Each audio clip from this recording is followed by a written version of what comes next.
A day in my life as a content creator at the age of 13.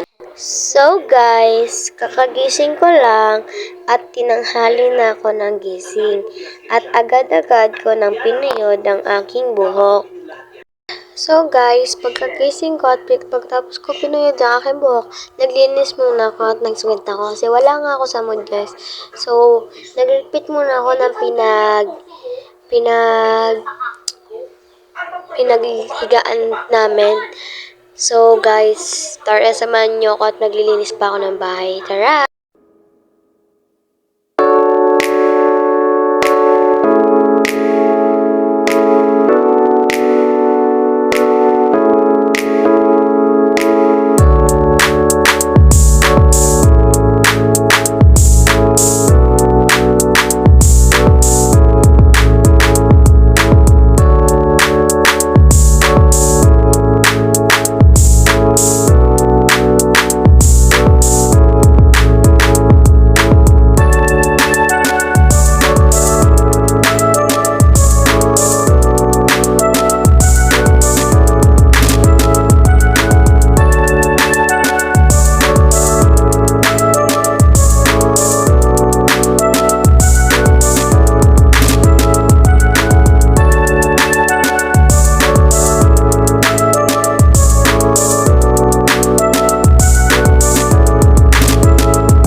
So guys, after naman dun sa loob, dito naman ako sa labas, dun sa terrace namin para matapos na sa paglilinis. So guys, tara samahan nyo na naman ako.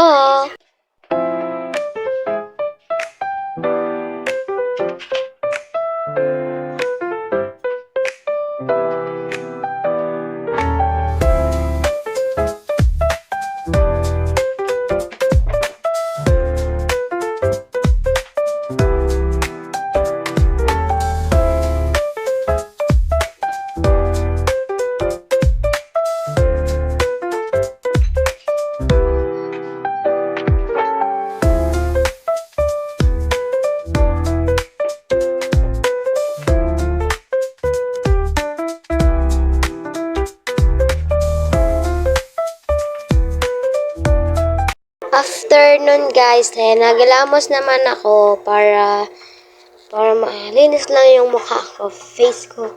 And then nag-toothbrush ako. Yan.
guys, after ko mag-toothbrush, back to cleaning na naman, and na naman sa labas. Yan, napakasipag ka talaga. Charot. So, yan guys, nag-alis naman ako sa labas namin, guys. Tara! Pagkatapos ko maglinis, guys, kumain naman ako. Kumuha muna ako ng plato and kutsara para makapagsandok na ako, guys. Kasi, guys, gutom na ako. Let's go! Sandok na ako yan, guys. Ayan, guys. So, ayan, guys. Binuksan ko yung TVs, guys. Ayan. Yun lang, guys. Bye-bye! Thank you for watching!